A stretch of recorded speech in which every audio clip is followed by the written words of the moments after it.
Finally এই mirror বাটারফ্লাইটা আমিও বানিয়ে ফেললাম।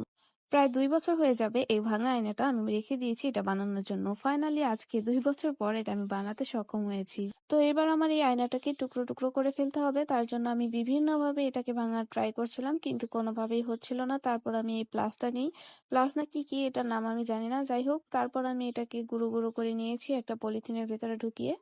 তারপরে একটি আর্ট পেপারে আমি বাটারফ্লাই এঁকে নিয়েছি।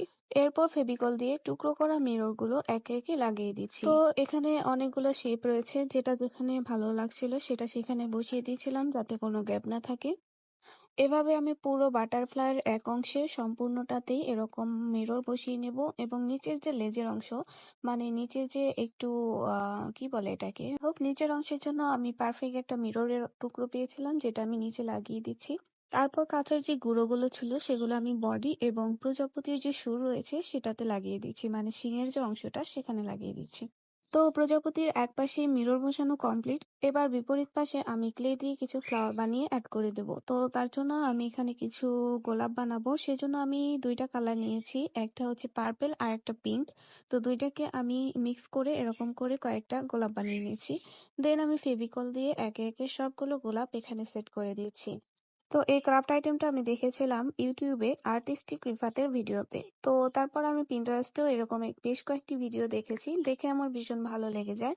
তো তখন থেকেই আমি ডিসাইড করি যে এটা আমি বানাবো। তো ফাইনালি আজকে আমি এটা বানাতে সক্ষম হলাম।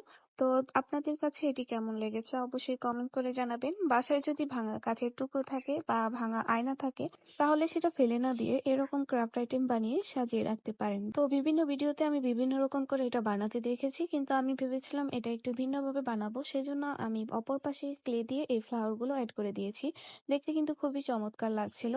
আমি কিন্তু ছোট বড় করে এখানে গোলাপগুলো বানিয়েছি যাতে বসাতে সুবিধা হয়। তো একে একে আমি সবগুলো ফ্লাওয়ার এখানে সেট করে দিলাম। তারপর এটা চারপাশে কিছু পাপড়ি অ্যাড করে দেবো যাতে দেখতে আরো বেশি সুন্দর লাগে। তো এখানে আমি বেশ কয়েকটি ছোট বড় পাপড়ি বানিয়ে নিয়েছি এবং ফেভিকল গ্লু এর সাহায্যে এগুলো আটকে দিচ্ছি। তো এই তো এটা কমপ্লিট। এরপর আমি অফ ক্যামেরাতে একটি ফ্রেম বানিয়ে নিয়েছিলাম এবং এটাকে এখানে অ্যাড করে দিয়েছি।